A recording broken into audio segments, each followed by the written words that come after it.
If it isn't, then this has just been a waste of time. Let me ask you on a personal level. There's been some reports about, the Senate is playing a very hard political game here, and it's really quite dangerous, arguably.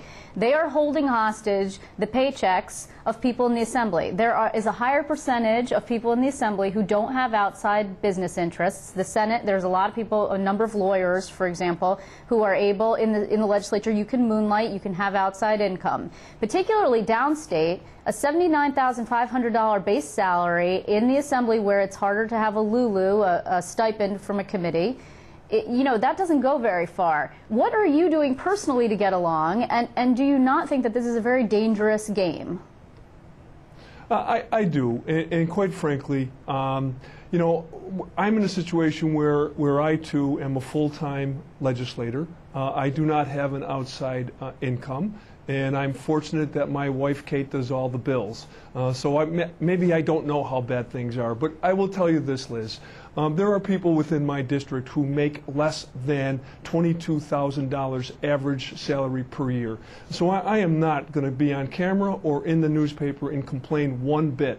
In fact, some of the legislators who are screaming the most about this were the legislators who agreed to this in 1998 when they took their pay raise, and they understood that with it were some other things, charter schools, of which they all forget that was part of the deal, yep. And also that if the budget process isn't done on a timely basis, they don't get their pay. Well, many of them have forgot about that. I haven't. I could care less about it. I am interested in closing the door on this opportunity. It's been a fight for 2 years. And Dr. John Simpson, to his credit, started this initiative, UB 2020. We couldn't get it done 2 years ago because the Speaker said, there's a new chancellor in town. Fine. The new chancellor has now agreed to SUNY 2020, the Empowerment Act that would include all of the campuses across the state of New York. And that's not good enough.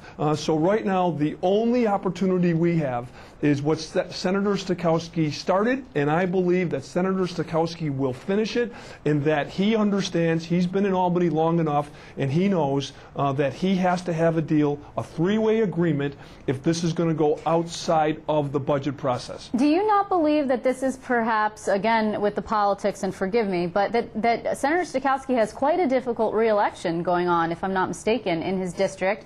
He has a county legislator, Tim Kennedy, is primarying him, and he has lost the support of the Conservatives are backing Kennedy. Also, the Independence Party is backing Kennedy. Then you have a situation where you have Jack Quinn, the Assemblyman, who's a Republican, and this could be very difficult. How much of this, and I remember last time you and I spoke about this, you called him a hero, you said that he was being hailed in Buffalo. How much of this is political grandstanding so he can build support back in his home district? I've known Bill Stokowski for some time, and I just don't. I think he's in a situation, and it's one of those things. He knows it. I think he wants to do the right thing. The people will decide. It's going to be a very difficult election this September and this November for any incumbent, quite frankly. The people are very upset. And so therefore it's going to be difficult, and I don't think any one thing is going to sway an election. I think people are going to make a decision based on all the information. I do think, however, that this is very, very important to Western New York. And so therefore I'm hopeful that the senators that you mentioned will continue to do the right thing like they have and fight for their community, and that we're victorious with a pilot program for UB or what the governor proposed originally, which I believe is something that's going to be helpful for the entire SUNY system throughout New York State. Assemblyman, have you endorsed the senator? Have you endorsed Bill Stokowski? Oh, I have, yes. I've endorsed Senator Stokowski, and I'm hopeful that he is reelected. And I'm grateful for what he's done last week in Albany. He is very mindful of how Albany works, and I think he's strategic. And I'm sure he's probably heard the different scenarios that we've talked about today. And I guess that's why they always say that's why they play the game. We'll see what happens when the Senate goes back in this week or next week, and hopefully the end result will be the pilot program for UB before the budget closes down. And if he doesn't stand his ground, which you have now called on him to do, would you pull that endorsement? Well, I'll tell you this. To be quite frank, I would be extremely disappointed. However, there's two sides to all stories, sometimes even more.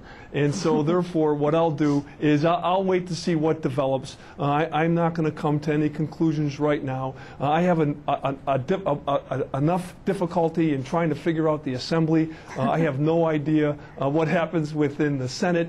But I have confidence that Senator Stachowski will do the right thing on this, and so I'm just hopeful that it happens soon. Well, Assemblyman, in Albany there might be 20 sides to every coin, but I thank you very much for joining us this evening. I'm sure we'll be talking to you again.